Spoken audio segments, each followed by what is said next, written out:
Johnston City Council work session number 21-08 order. Cindy, roll call, please. Councilmember Cope, Here.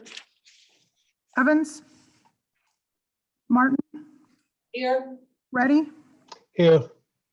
Temple. Here.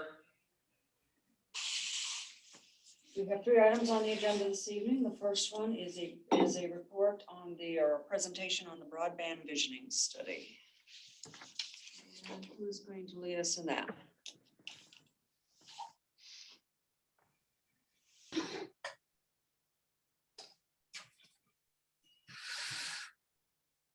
Jim?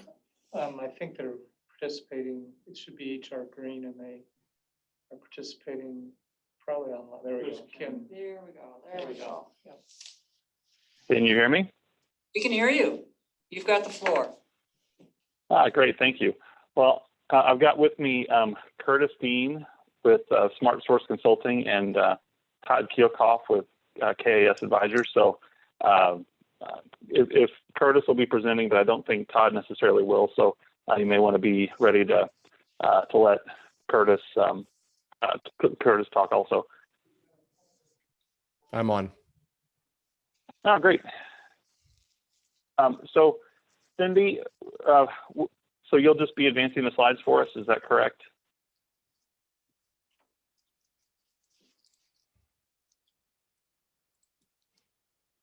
So I think that is correct.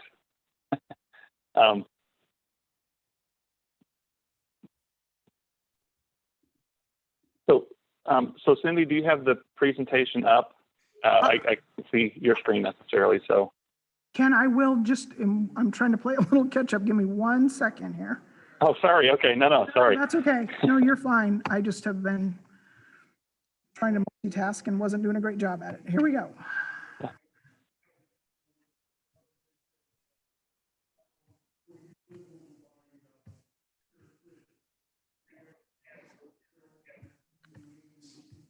While we're bringing that up, I just want to thank you for us being able to be part of this project, and it's been a good project, and you know, these things matter, and we really we're glad to be part of that with ongoing relationship with Johnston. And I do also want to again, while this is coming up, I do want to thank all the folks we worked with, and with Adam and his part of pulling all this together, and Matt with providing information, and with David and GIS providing information, and just again a whole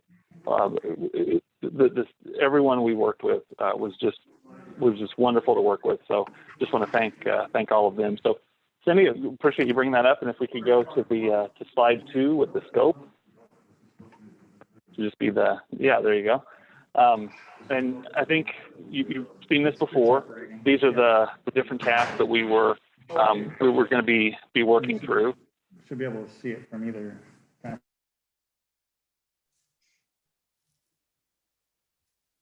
And again, while we're working those things out, I mean, you've seen all this before. These are the tasks that we're working through.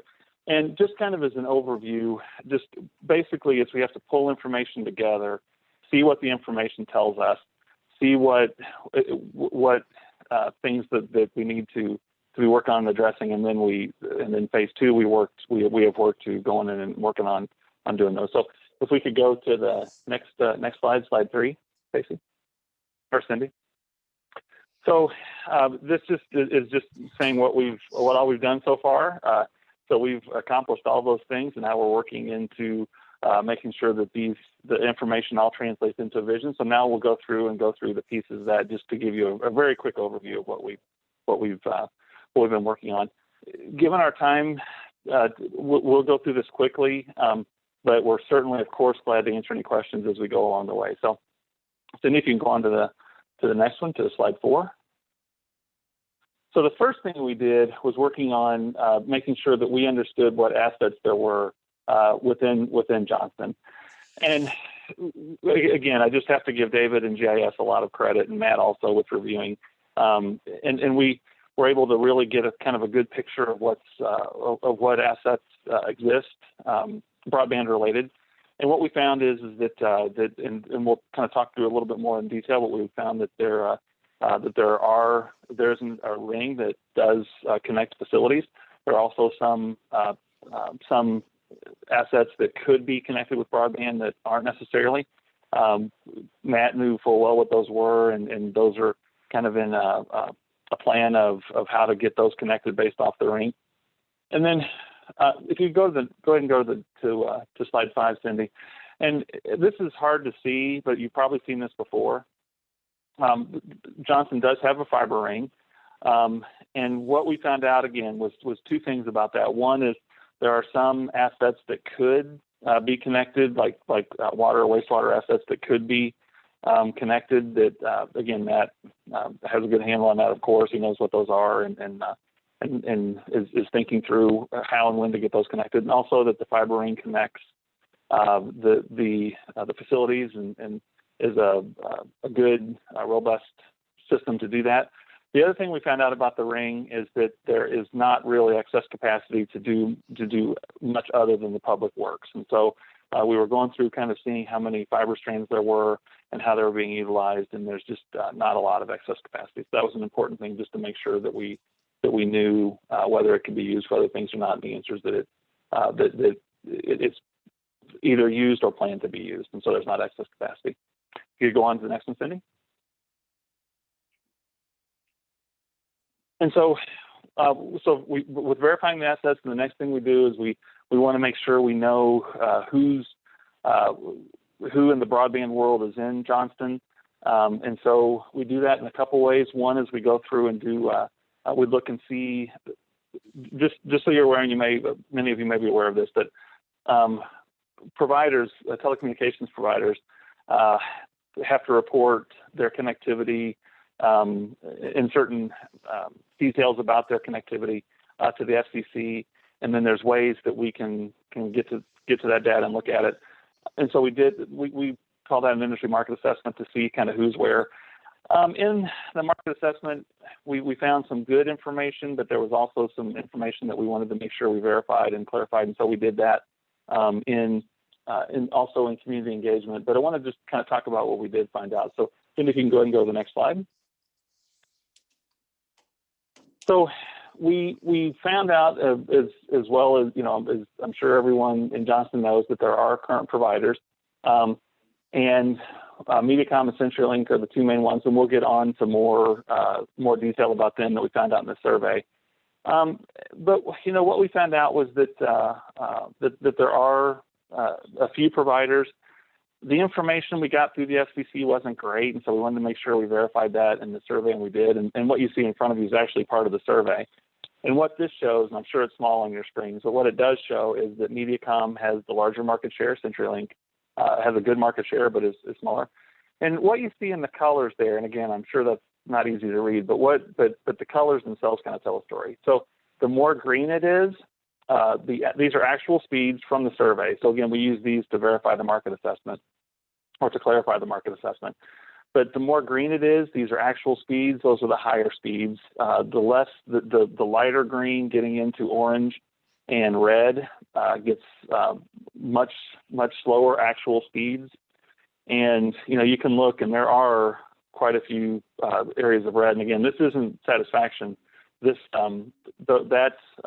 that map is showing actual results, actual speeds. Ken, can I take a question real quick? Absolutely. So when you say responses to the survey, that means that's like a citizen saying, here's what I believe my speed is, or is that actually tested? They did like a ping test and verified that was the speed. What is this? Absolutely. Yeah. Thanks for that question. That is actually, the speed test was part of the survey. So that was not anyone's opinion, or that was an actual speed test that showed the actual speed on the device. Okay, thank you. Absolutely. Yeah. Yeah. Great clarification. Sorry, excuse me. I have a question too. That speed that you show up there, is that in megabytes or kilobytes? Megabytes. Megabytes. Okay. Yeah. Thank you. Absolutely. Yeah. Appreciate the questions. And you can see that the green. And by the way, this is residential, and the green is showing 500 megs or higher. And so those would be considered fairly good speeds right now in current technology. But, there is an awful lot of, there's a lot of red, and you can kind of see, those do tell a story of the connectivity. Which, again, we used the survey data to verify and clarify the information we're getting from the FCC, because there's good information that comes from the FCC, but we want to make sure that we have real numbers so that you can see really actually what's happening. And so that's we have a good number of responses, and we'll get to the survey in a second, but these are good responses, and I think they show good information. And also, of course, coming to Johnston is also Metronet. So Cindy, if you could go to the next slide too. And so we worked with Metronet also to make sure that we knew what they were going to cover. And there's a couple things I want to say about this. So this map is directly from Metronet, and in this, the yellow is what they communicated to us that they would be covering. So the yellow line is or with the city limits in the map that they had, and then the yellow coverage of the land where it's yellow is where they were indicating that they would cover. And then in the orange, what's the yellow that's circled by the orange, that's outlined by the orange, that is what they said they would not cover. And we asked, just so you're aware on this map, we've asked for a couple of clarifications. One is exactly where Cindy has the hand right now. That square, that's just labeled wrong. No big deal, but it's labeled wrong. So we wanted to get that labeled correctly. But then also, you go to the west and to the northwest. There's areas of development there that they're not showing, and then north of there, Cindy, that they're not showing that they're. And it kind of even further west of there, there's some areas of development that they're not showing that they're going to cover. And we're wondering if that was actually a map mistake or if that's their actual intention. And we've asked them to clarify that and either confirm this map is correct or send us an updated map that shows, yes, they are going to go into those areas, new areas of development, or not. So we've asked to get that clarified, but as of the time we're putting this together, we hadn't got that map back yet. So right now, the yellow here is what they're saying they're covering. And as soon as we have an update of that, where we know, are they going into those developed areas, those newly developed areas, and again, getting the outline of the city even updated, we'll get that to you. But this is what we had as of the time we were working on this. So, because your city, the yellow line, thin yellow line, you said that's our city boundaries? It was on the map that they had that they used to provide to us. Yeah, because it looks like they don't have the Crosshaven area, which is exactly. That's not, they don't show that colored in or within our city limits. So just a quick clarification as an addition to Ken's comments, looking at the Metronet kind of core line, it does show it going up 100th towards Crosshaven area. So we believe it's just a map error, and what they provided the city is what they thought our city limits were. So I suspect they are providing service to the Crosshaven area. They just didn't think it was relevant to the city because they didn't realize where our boundaries were. And the same would be true for that north, was that the north? Yeah, that area. Right? Yeah, it's less clear on that because it is shown within the city boundaries, but we'll try to clarify that and get back. Okay. So it's not like that they've necessarily made a conscious decision to not provide service in that area. That's my best guess, barring them responding today. Have they been fairly responsive when you've had questions? Yeah, we just walked through this late last week, and so that just popped up as a question. We just haven't gotten back yet. Yeah, as we were planning for this, they were fairly responsive in providing, the map that you're seeing in front of you, and then and then looking at it all together, we realized, wait a minute, we think there's a map mistake here, and we were hoping to have it by tonight, but they haven't been able to provide that yet. But yes, they have been responsive. Well, and to what, just to kind of, Cindy, thank you for going to that. Yeah, go ahead to the next one, Cindy. And so, in looking at this is the reason, one of the reasons that Adam mentioned that we think that they probably just used the wrong map for that one, is that if you look on this is where their ring is. This is a different, thing that they provided, and this is what they provided to Public Works. It does look like they're going up and getting those areas. So we think that map you just saw previous to this was just probably an incorrect map, because this would, to me, this shows something different than what that previous map showed. So again, we'll have clarification. We'll get that to you, but that's what we think the body of knowledge here tells us. But this is the ring that they're going to do. And again, this was provided for permitting processes to Public Works. And Sydney, if you can go to the next one. And then just to give you a feel of the detail of how they're going to be doing the infill, I wanted to provide just a map of again, this is from what they provided in Public Works, but this gives you a feel of how they're going to do their build out. And so I just wanted to kind of give you some detail of how they of the permits, of how they're requesting permits and the detail they're looking at to do the permits. So they have communicated that they're going to cover 90% of the of Johnston. And again, we're just making sure that the maps are right that show that. But this is the construction plan of how they'll do it. And again, these are all in Public Works, and Public Works has these. So, Cindy, if you can go ahead and go to the next one.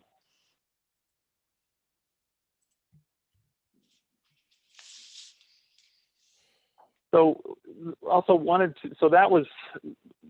So again, if you're with me on the kind of the methodology here, is that we get we task one, we wanted to make sure we know what telecommunications thing that the city has and what's available and what's in the city, and then we want to get other providers to the best of the information that we can get. I want to make sure that's cross-referenced with the survey, and the majority of that is either Mediacom, CenturyLink, or MetroNet at this point. But again, we want to verify all that with surveys, and we want to see how it's going with surveys, what the residents and the businesses, how they, what they think they've got, their interpretations. And so Curtis Dean with Smart Source worked with us to do the survey work. And so at this point, Curtis, I'll go ahead and turn it over to you if you want to walk through the survey results. Great. Thanks, Ken. Cindy, you can go to the next slide.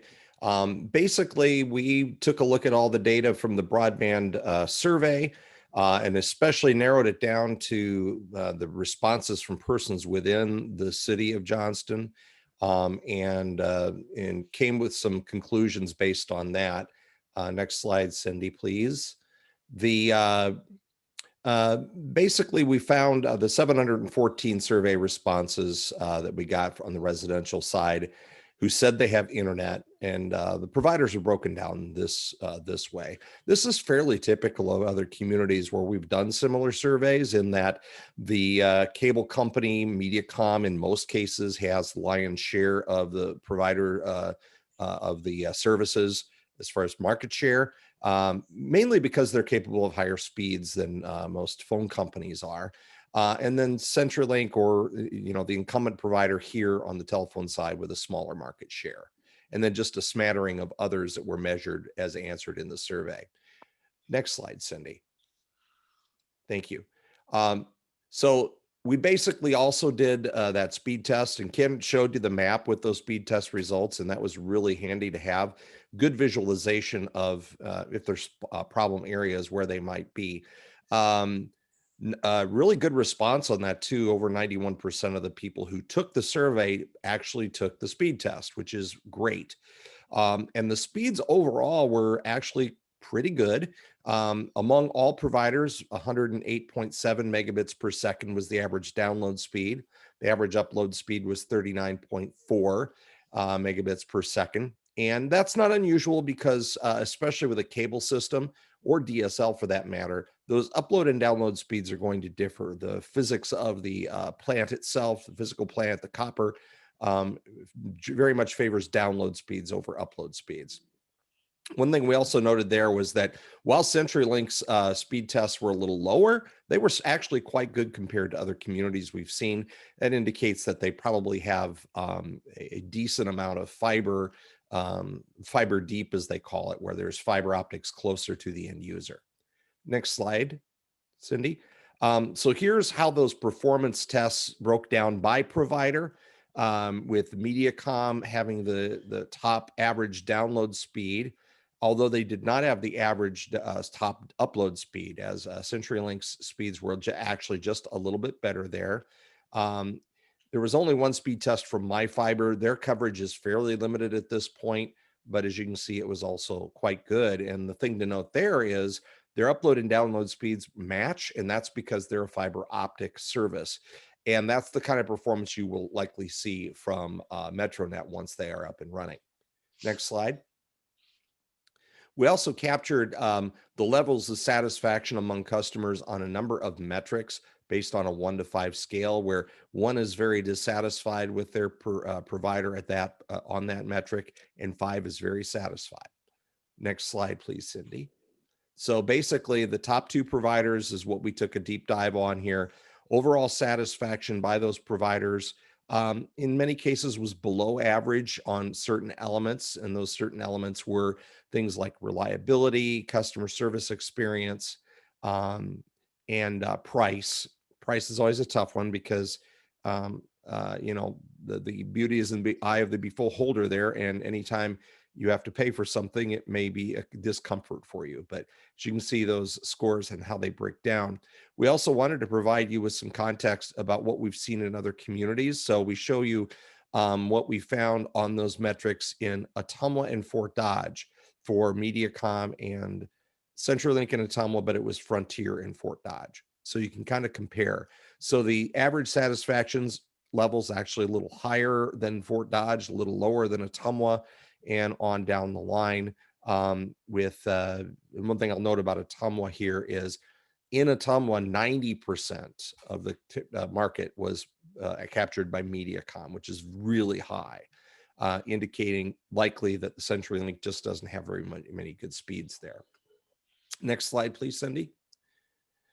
We also used a really important consumer satisfaction metric called a Net Promoter Score to measure how likely people would be to recommend their company to a friend or a colleague. And this is just a way of measuring loyalty and overall dissatisfaction or satisfaction. Next slide, Cindy. And again, the only 2 providers that had significant numbers that were reported. You can show the next slide, Cindy, please. Thank you. The Net Promoter Scores, basically a perfect score on the Net Provider Score scale is plus 100. A absolute worst you could get is minus 100. And so Mediacom and CenturyLink were both and again, this is coming from the actual people who took the survey, nobody else's opinion. It's their statement that they were overall minus 71.6 on the Net Promoter Score on Mediacom, minus 59.2 on CenturyLink. And speaking of net performer scores, I'll just toss this out here. As you know, the Greater Des Moines Partnership is sponsoring a survey in 11 counties across central Iowa. And MetroNet are getting quite a few results of survey takers in Ames that have MetroNet. And it should encourage you to know that overall, the Net Promoter Score of the MetroNet customers in Ames is running about a positive 55.6. So hopefully that's the kind of quality service they'll be able to deliver when they finish their build out in Johnston. Next slide. We also took, this basically shows the advertised costs of the various levels of speed for the broadband services for Mediacom and CenturyLink. And what we found based on the survey responses, it was an average cost out of pocket was about $130. So it indicates to me that a significant number of people are selecting upgraded levels of service from Mediacom or CenturyLink, and that's likely being driven by one of 2 things. Number one, they need more download or upload speeds, so they upgrade a package to get a better speed. Or B, they need more data. And for example, with Mediacom, their data caps are quite a bit lower on their lower tiers, so you might need to upgrade your tier of service and pay more just to get more data on a monthly basis. So that's what I have to review here. Any questions? That went really fast, sorry. All right, well, thank you, Curtis. And if you do any questions do occur, then please just do ask those. And if you go ahead and go to the next. We also did a review of permitting and policy, and we worked with with Matt on that. You can go ahead and go to the next slide, Cindy. We back in 2019, as you well know, we worked with Matt and Public Works to work on the 5G small cell guidelines, because those need to be in place in early 2019. And so we went through and reviewed, working with Matt, we went through and reviewed 5G and small cell, and talked over the processes, and just wanted to make sure that we did have in there, like big ones and co-location and those types of policies that that are fiber friendly, where you want to be fiber friendly, but then also provide, we call it offense and defense, also provide some safeguards where you need safeguards. And again, given that we had worked in 2019, that was a pretty quick process, because we had worked on several of those components. And but we did want to just kind of do a quick review here, and we worked with Matt on that. And so those things that you'd want in there with offense and defense, we confirmed with Matt that those were in place, and he was comfortable with those. So just wanted to check and make sure, and those were. I will talk a little bit more about the defense side of that and how it affects right of way, because I think there's some more to talk about that with the city of Johnston, but I'll get to that in just a couple more slides. So Cindy, if you can go ahead and go to the next slide. So that was phase one, and in phase one, it's kind of pulling the information together, reviewing what's there, what's available, both from a provider side and policy side. And so that's just a quick overview of the work that we did in phase one, which then brings us to the last task in phase one, and then also getting to, okay, now what do we do? What do we do with that information? So that's the next few slides will be about that. And so Cindy, if you can go to the next one, please. So one of the things that we wanted to do, and you're going to see this in the next 4 slides, 4 or 5 slides. One of the things that we wanted to do was to say, okay, let's with being technology neutral, vendor neutral, with just looking at what are some options as to how to address things address things in Johnston. We wanted to provide some detail so that you had some feel of possibilities. And then to some degree, this is also order of magnitude, just so you have a feel. We wanted the council to have a feel of what these numbers feel like and look like, and what they mean as you think about options. So that's what we did in this option section here. So what you see in front of you is when we go to look at options that might need to be addressed, we start with what capacity would need to be. And so that last slide and this slide show the colored areas. They all show how we break out the number of addresses, because capacity, anything that you would need to take into account addresses, number of addresses, capacity that would need to be. And so that's what the colored areas that you see, all those different colors, are just by breaking out Johnston by address, numbers of addresses. And then we typically do something a step that Johnston's already taken, and is to do a ring.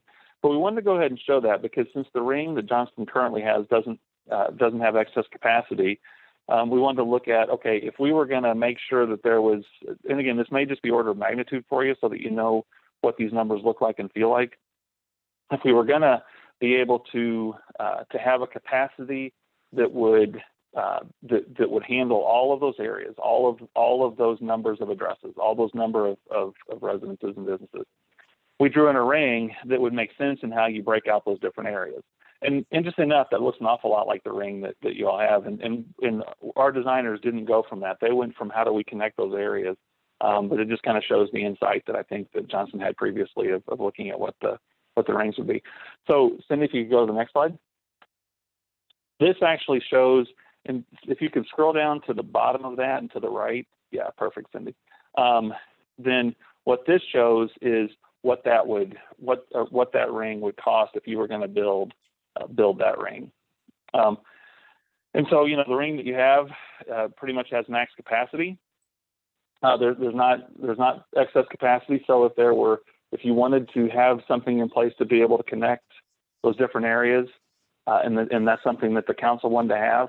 There's a couple important numbers here, and one of them is that bottom right, and that is that ring would cost roughly $2.5 million. That's about where the number you'd want to think in terms of is $2.5 million.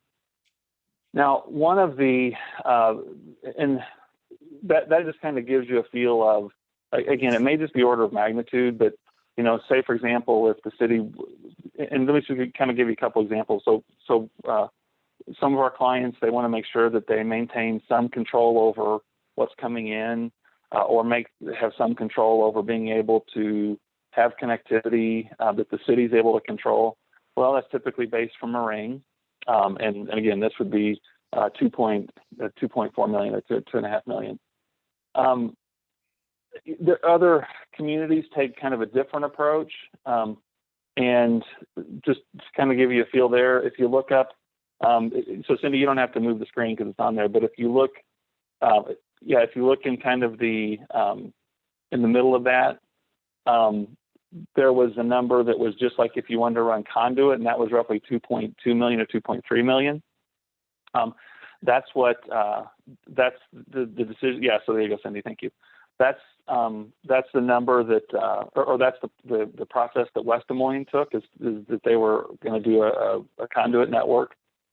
This would be a conduit network for the ring, but again, there's just kind of shows you some options of what dollars feel like. The 2.2 million versus about 2.5 million. That's kind of showing your options of if the city wanted to invest in some infrastructure.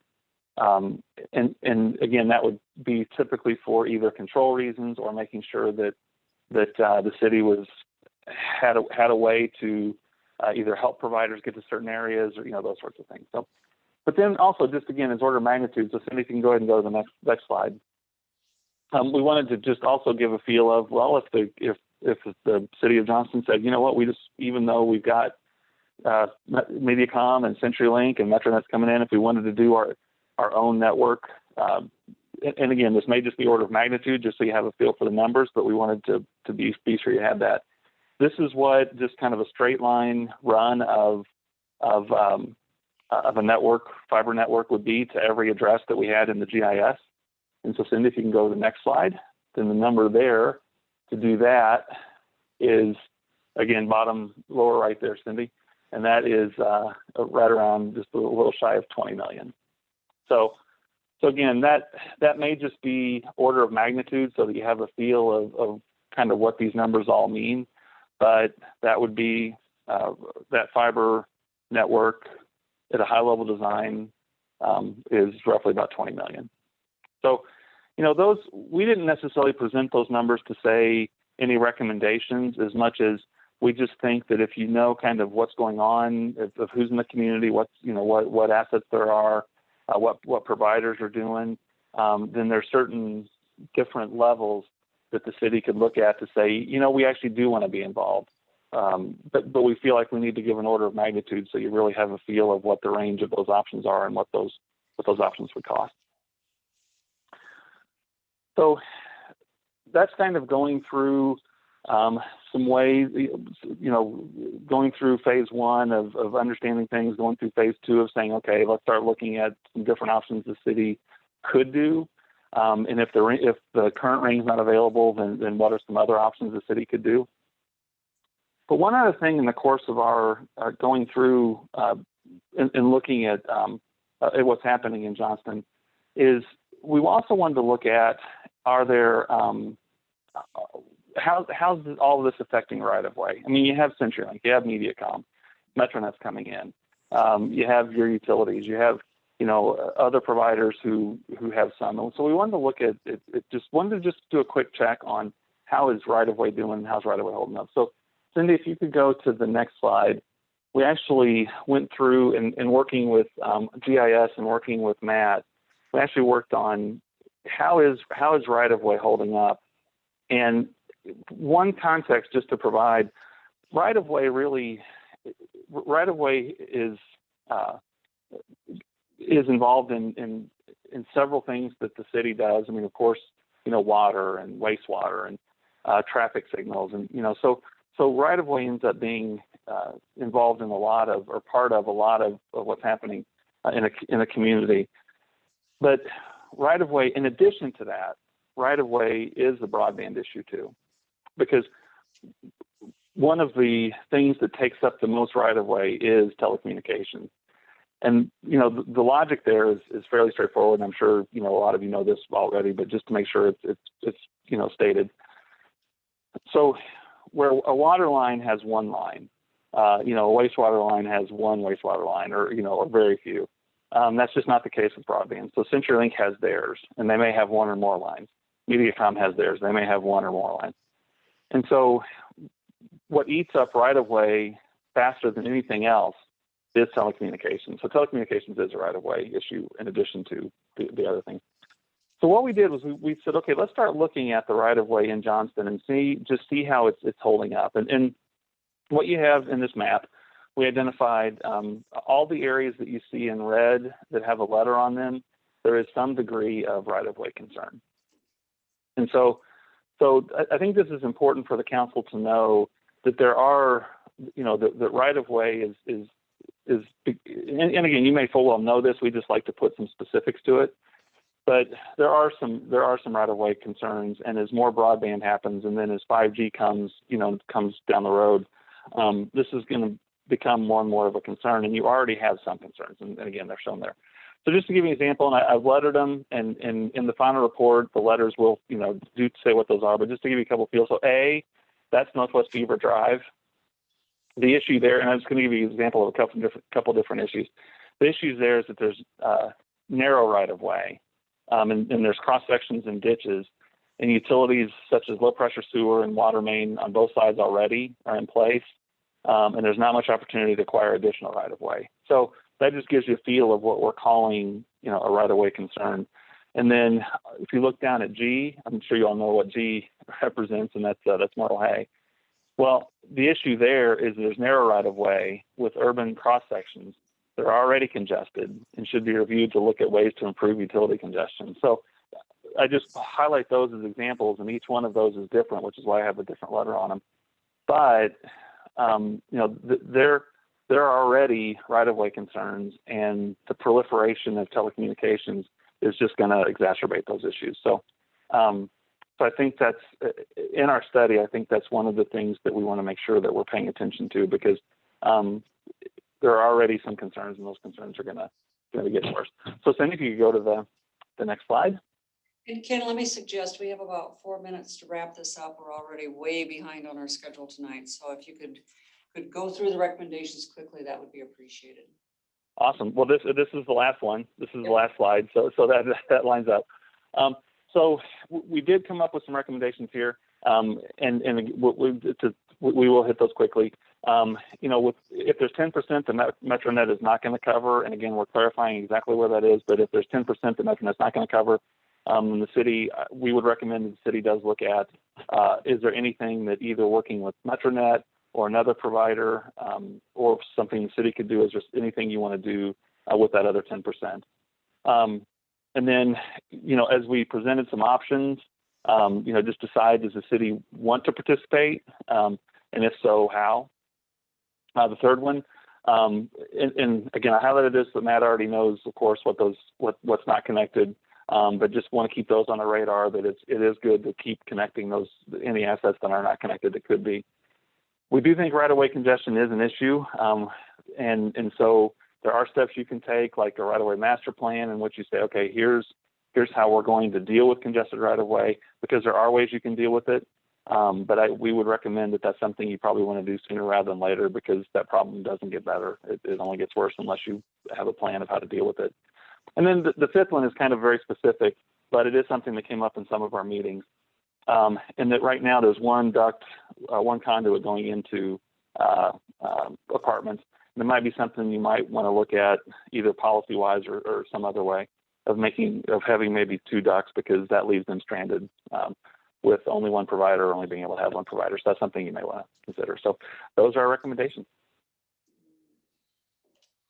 So I guess I'll look to staff, and I don't know who should advise us on this. We have the recommendations, and the HR Green team, thank you so much. This is really good information, good work, pulling it all together for us. You presented the recommendations to us, and I guess I'm looking to either Adam or to David or whoever was taking the lead on this to suggest where do we go with these recommendations? Yeah, and sorry I didn't get a chance to introduce Ken. I was in the other room trying to set that computer up, but the plan is to get the final report from HR Green, and then staff will sit down and review the recommendations and probably come back to council with some possible actions that we think you can take, including the right of way. Master planning in particular is one that has jumped out. Should we take it to one of our committees first? Would that be I think economic the development? Or, committee's been looking at it, so.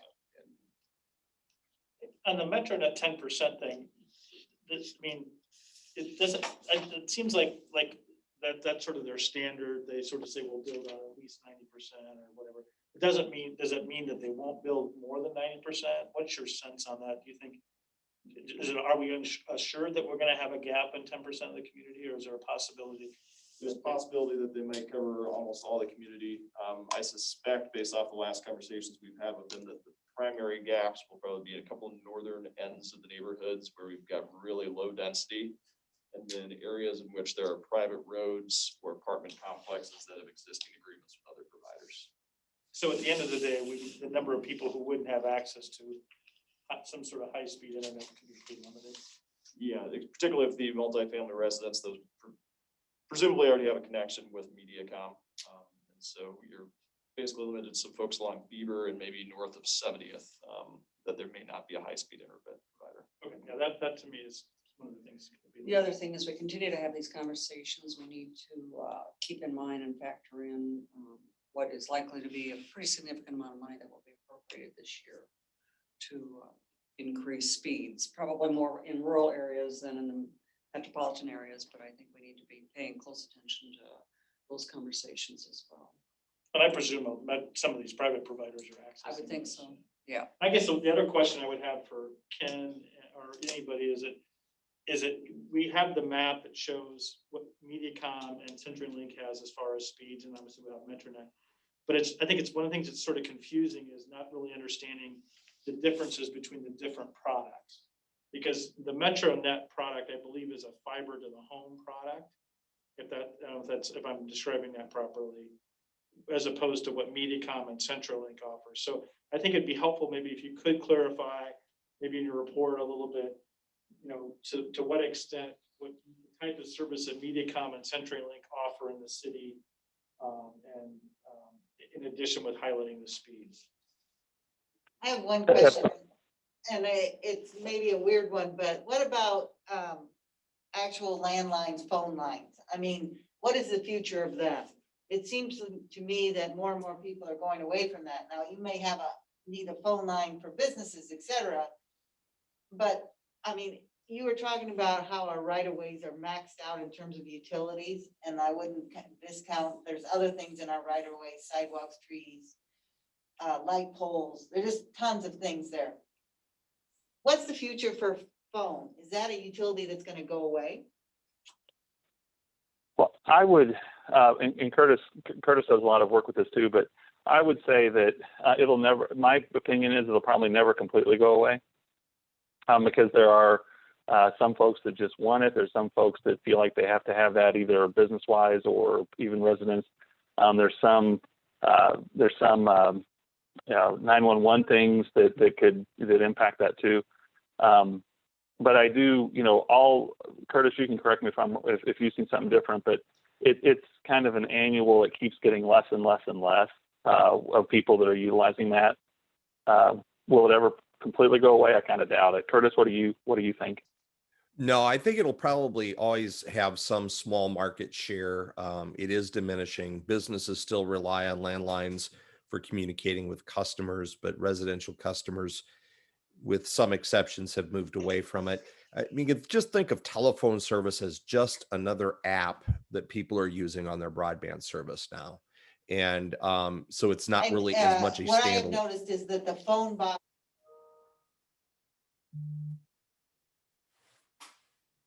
I froze up. That you've seen less phone boxes? Is that what's the comment? think we might have lost our feed. Rhonda, we can't hear you, Rhonda. Yeah. Well, if you can hear us, I think, you hear Curtis and I kind of seeing the same thing, and that is that, more and more of even phone is going to be over the internet, another app on the internet. Having said that, and so phone boxes will be less and less. I personally don't ever see it completely going away, but it will be decreasing. It is decreasing, and I think will continue to.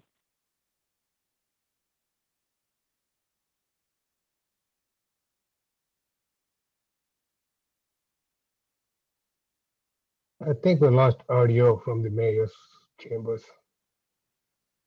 Seems like it.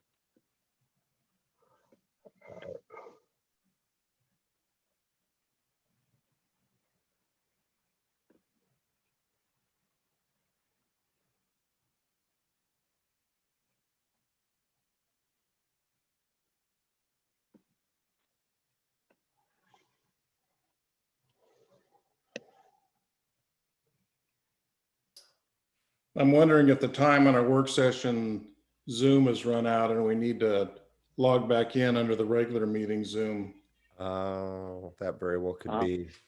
The Zoom meeting has not kicked us out where we had a piece of equipment go to sleep here in the council chambers, which I think, so we're working on gathering everybody back now.